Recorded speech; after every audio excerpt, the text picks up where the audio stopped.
Jadi sebenarnya festival ataupun event sendiri tuh jadi salah satu channel baru kita, sales revenue stream baru kita juga untuk bisa relevan, tetap dekat sama market dan bisa jadi solusi di setiap kondisinya cucu kesayangan gitu kurang lebih. Potensial sales yang bisa kita dapatkan berapa, dari situ baru kita meeting di internal. Oke, kita ambil ya eventnya, kita koordinasikan. Ya, perlu banget gitu untuk kita gimana caranya win the game, win the competition. Akhirnya kita bisa siapin, kita punya maskot namanya Pibo. Namanya Sapi Embo. Di konten di TikTok tuh sering ada. Jadi Pibo itu sering kita hadirkan. Sama satu lagi karakter namanya Sultan. Pibo dan Sultan ini sering hadir untuk bisa meramaikan setiap event-eventnya Susumbo Darmi gitu ya. Diramaikannya dengan apa? Dengan gamification ataupun dengan bagi-bagi sampel free product. Itu juga yang mendasari awal kenapa adanya akun TikToknya Susumbo Darmi.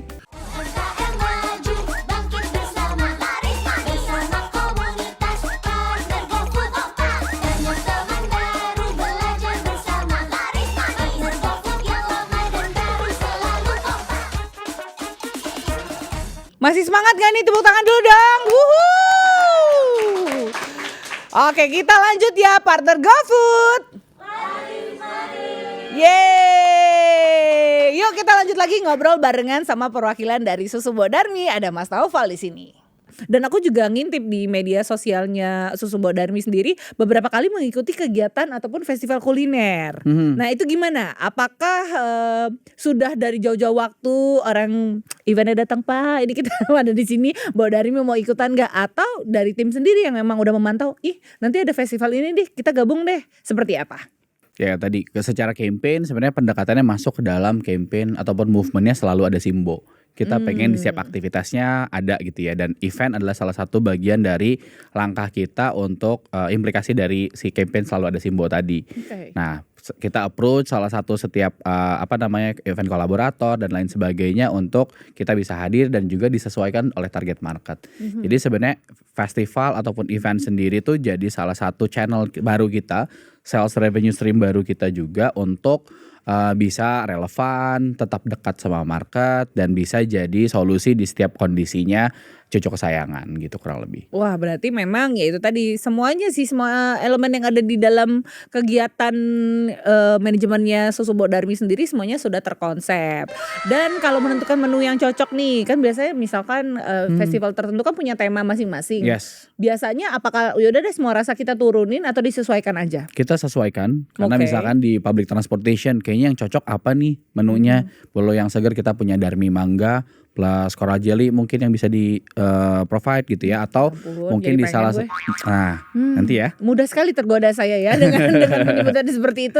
Ataupun juga ada produk cookies and cream, dan kita juga lihat dari BCG Matrix ataupun juga Pareto produknya gitu ya. Yang mana yang disukain, mana produk-produk yang relevan lah, kata kuncinya adalah kita pengen untuk bisa selalu relevan dengan market di setiap kondisi, di setiap situasi gitu. Apakah biasanya kalau ikut festival tertentu itu desain dari gubuknya berbeda atau mungkin ada harga spesial atau dapat bonus-bonus tertentu? Ada nggak yang berbeda ketika kalau ikut kita festival? Kita punya juga pop-up booth sendiri gitu ya, terpisah karena harus memudahkan operation juga yang paling penting. Kemudian secara penawaran khusus juga ada.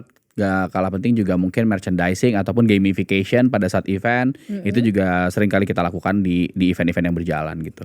Dan tentunya ya tetap berkesinambungan ya, baik itu penjualan di outlet. Kalau ngomongin penjualan di outlet itu berarti konsepnya kayak toko yang orang datang offline gitu, atau memang outletnya khusus fokus untuk jualan online-nya aja? Kalau sebenarnya sekarang secara revenue-nya datang dari offline dan juga maupun dari online. Gitu. Jadi di event-event yang berjalan pun sebenarnya itu ada yang lewat offline ataupun yang lewat online. Dua itu kita optimalkan gitu. Nah, ketika misalkan terlibat dalam satu festival tertentu untuk mengelola stok makanannya itu seperti apa? Untuk yang ada di outlet sama di festival sendiri? Sama, melalui perencanaan kita lakuin visibility study dulu bahkan. Jadi pembukaan event ini perlakuannya sama seperti pembukaan gubuk baru. Oh, Gitu, kita lakukan oke. research, Mhm. kita lakukan feasibility study, traffic yang berjalan berapa, yang berhenti berapa, potensial sales yang bisa kita dapatkan berapa. Dari situ baru kita meeting di internal, oke kita Mhm. ambil ya eventnya, kita koordinasikan, kemudian segini barang yang mau dibawa, kalau nanti habis mana yang mau support. Jadi semua mekanisme yang berjalan itu perlu dikoordinasikan dengan 7 departemen terkait sebenarnya, Oh, I see. Dan gitu. teman-teman yang tengah menyaksikan sekarang mungkin juga ada ketertarikan untuk ikut festival ataupun Mhm. bazar ataupun kegiatan-kegiatan kuliner tertentu. Adakah tips untuk para partner GoFood yang tengah menyaksikan sekarang? Oke, pastikan, marketnya tersedia dan fit sama target marketnya kita, itu Betul. yang penting. Terus juga pricing penting banget, Oh gitu? pricing karena, secara pricing yang kita tentukan, transaksi ataupun harga jual gitu ya yang Mhm, kita coba berikan, keluarkan itu harus juga disesuaikan dengan perilaku konsumennya. mhm. Misal event-nya di public transportation, kecenderungannya per transaksinya itu satu transaksi ya 1 cup gitu ya. Nah itu kita perlu sesuaikan tuh kira-kira perlu sediakan goodie bag-nya atau tidak atau spoon board-nya seperti apa. Oh Jadi bahkan ada hal-hal kecil seperti itu yang hal-hal diperhatikan detail seperti juga? itu kita Mhm. perhatikan gitu untuk bisa harapannya, tadi relevan sama market dan kita di level perencanaan awal forecasting-nya juga bisa, apa namanya, bisa memprediksikan gitu ke depannya tuh bakal ada apa sih, bahkan, listing, kompetitor juga kita lakukan. Ada Perlu siapa ya aja, itu perlu ya? banget Mhm, gitu mhm, untuk mhm. kita gimana caranya win the game, win the competition di sana. Terus juga bagian penting dari outlet itu adalah visibility. Jadi apakah setiap gubuk yang kita hasilkan punya stopping moment gitu. Kayak ada elemen stopping moment kayak, oh iya lampunya harus terang, harus nyala, listriknya nyala. Karena di event mungkin beberapa ada yang nggak pakai listrik ataupun gimana jalur pembuangannya. Hal-hal detail kayak gitu bahkan yang, jadi sering banget jadi kendala, jadi tantangan yang kita hadapin gitu ya. Dan biasanya nih kalau kita datang ke festival-festival tertentu untuk menarik perhatian, kan orang-orang kan terpecah-pecah nih para pengunjung biasanya Mhm. melihat begitu banyak opsi. Perlu nggak sih kita melakukan activity tertentu di booth ya kita tuh? Perlu banget. Perlu ya? Jadi Contoh yang pernah dilakukan mungkin bisa ditiru sama teman-teman? contoh, tadi kan kita perlu ada elemen stopping moment nih. Mungkin Mhm. akhirnya kita bisa siapin, kita punya, apa namanya, maskot, namanya Pibo, namanya Sapi Oke. Embo, di Mhm, konten di TikTok tuh sering ada. Jadi Pibo itu sering kita hadirkan, mhm, sama satu lagi karakter namanya Sultan. Pibo dan Sultan ini sering hadir mhm. untuk bisa, meramaikan, Oke. setiap event-event-nya Susumbo Darmi.